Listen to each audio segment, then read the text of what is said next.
Good evening, all.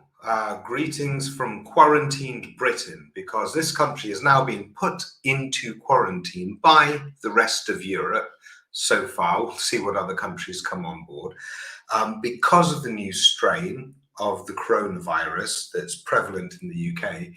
And of course, this now goes and interacts with the Dover-Calais border and the Brexit negotiations right at a crunch point.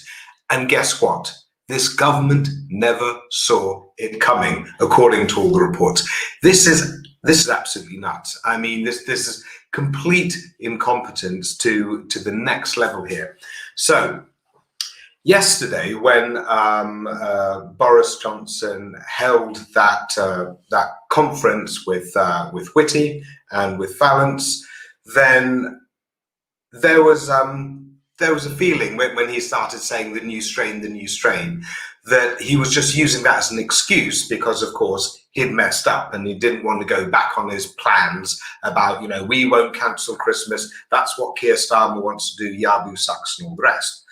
And, still that is a large factor for why he was front-loading the blame onto the new strain rather than his own serial incompetence at reacting far too late because he procrastinates until he's got no other options.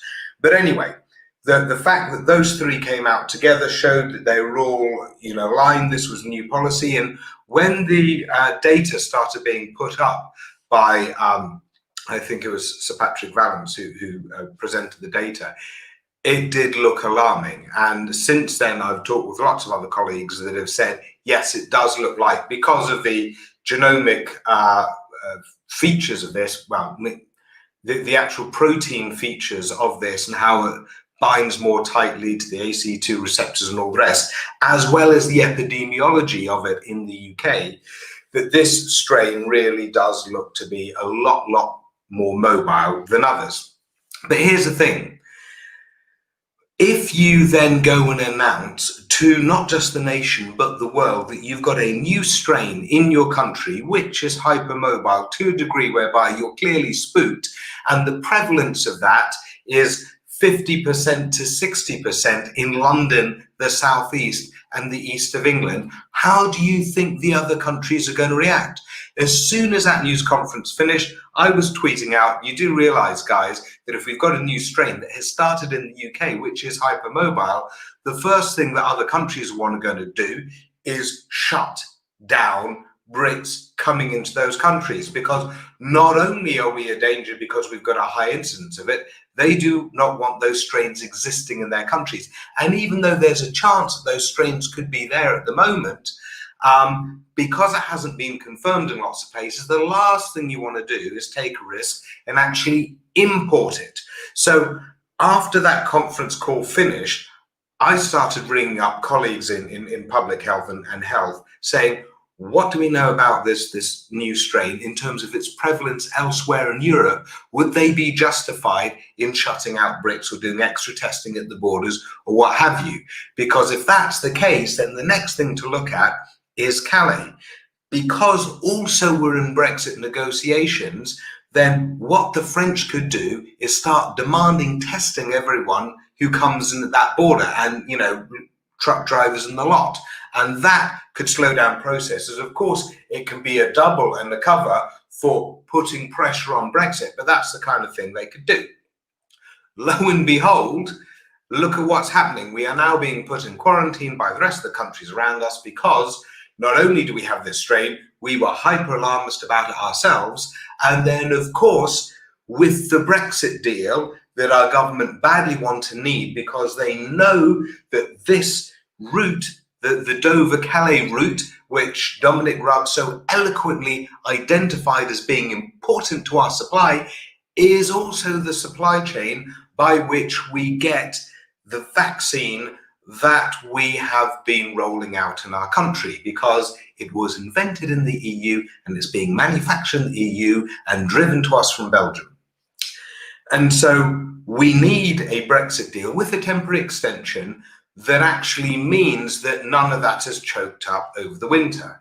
And that the government didn't see this coming blows my mind. When Andrew Neil tweeted this morning that the Netherlands and Italy and Germany and Austria had all started putting travel restrictions on the UK, and France was in deliberations at the moment.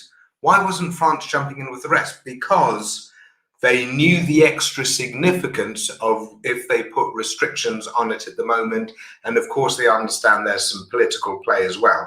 And the nuts thing is that not only has Boris Johnson been slow and incompetent with his response to the Christmas period, when all these people have made plans and things like that, the last moment screws everything up, serial incompetence.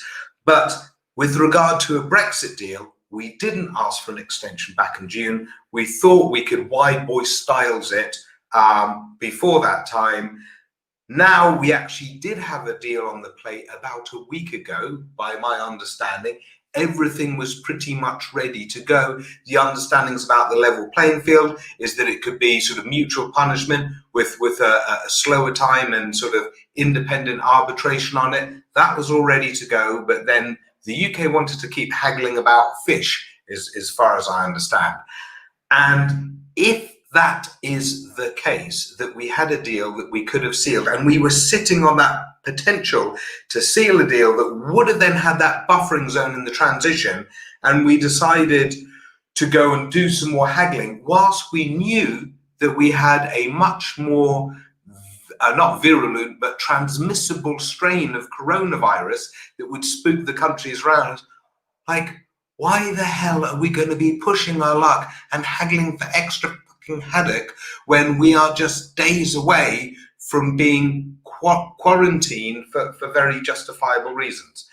It's absolutely nuts. So what is likely to happen now is then this becomes a political football. The likes of Jacob Rees-Mogg, you know, if they object to UNICEF feeding our kids and calling it political, then they'll sure as hell start waggling fingers at the French and saying you're deliberately using this as an excuse to try and choke us off, to put pressure on us over Brexit, and they will escalate on this front. Whereas what we actually need is sensible de-escalation, kind of at this stage, because Boris Johnson and David Frost and their ill-dressed, ill-advised, ill-informed, ill-thought-through crew have painted themselves right into a box. They're pretty much going to have to swallow whatever terms are given to them now. And then we all have to cross our fingers that the European Parliament, that should have a strong say in this, will actually accept the fact that it has to go through on a sort of temporary basis with them ratifying it later.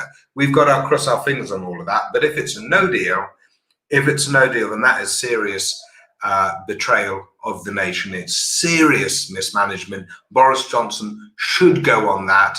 And then we've got some real sort of rescue measures that are needed in that circumstance. But what a way to shaft the nation after a long, hard year in the depths of winter, to absolutely mismanage coronavirus for, you know, the third time running, to be slow on responding to a surge, the third time running, after they'd completely squandered the summer with their big bullshitty kind of best in the world for test and trace. We can build an app better than Google and Apple. We're going to break up Public Health England and make a new institute based on the Robert Koch Institute. No, we didn't consult anyone on it in the public arena. We're just going to go and do it. Operation Moonshot, we'll throw 100 billion at that. Contracts for all of our friends. Eat out, you know, just a whole series of posturing during the summer rather than sorting out the basics. And just over a year now of Boris Johnson's premiership, and look at where we've been taken to. Absolute disaster zone. So anyway, that's where we are now. What a way to round out the year. Well done, Boris Johnson. I think everyone can see now how quickly incompetence can bring down your country when you stuff your cabinet full of patsies. And here we are. I mean, I presume you're as angry and irritated as I am. And I'll just keep you posted on how it continues from here. My real big fear is if we do have a no-deal Brexit, what that absolutely means for so many of our industries, science included. It just puts us right back several steps, and means that there's so much repair that needs to be happening in little bits and pieces over many years.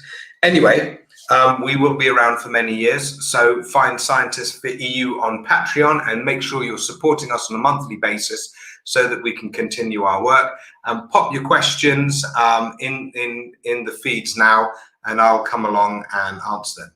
Oh, by the way, last thing, I see people talking about South Africa. Important to say that that is also a highly transmissible strain, which is not the same as the UK one. It just overlaps on certain features. So what's going on with coronavirus is there's lots of different mutations that come up.